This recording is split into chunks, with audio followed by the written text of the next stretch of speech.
Mister Jayawardena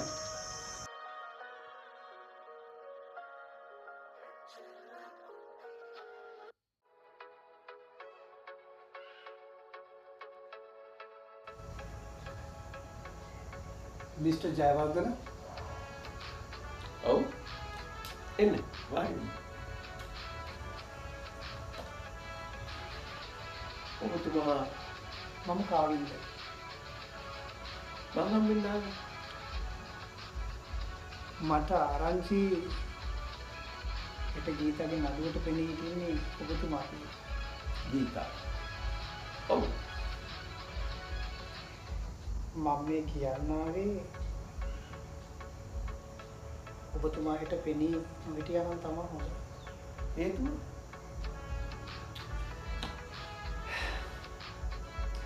mister Jayawardena ඔබතුමාට ඉල්ලන ගානක් දෙන්න ඔව් මේ කාවින්ද සිරිවර්ධන එතකොට මේ නඩුවේ විත්තිකාරයා ගීතක් ලොකු අසාධාරණයක් වෙලා තියෙනවා. එළවට සාධාරණයක් වෙන්න ඕනේ. මොහොත තරම් ගෑනු ආශ්‍රය කරලා හැබැයි ගීතා මේ ළමයාව හදාගත්තේ හිතාමතා ඒ ළමයිට බොරු පොරොන්දු දීලා අන්තිමට මේ සේරම දේවල් තමන්ගේ සල්ලි වලින් යට කරගන්න දුස්සා කරන්නේ.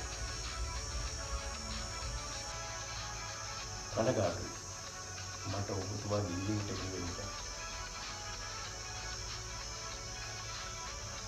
කරුණාකරලා මෙතනින් පිටවලා යන්න. එහෙමද අපි එනම් හෙට උදේ උසාවියේදී හම්බෙමු ඔව් උසාවියේදී හම්බෙමු. ඔබතුමා දන්නේ නැතුව ඇති මගේ තාත්තා කවුද කියලා මෙරිල් සිරිවර්ධන මෙරිල් සිරිවර්ධන මගේ සහෝදර ලෝය කෙනෙක්. ඔබතුමාගේ සල්ලි මදි වෙයි ඒ ළමයන්ට වන්දි ගෙවන්න.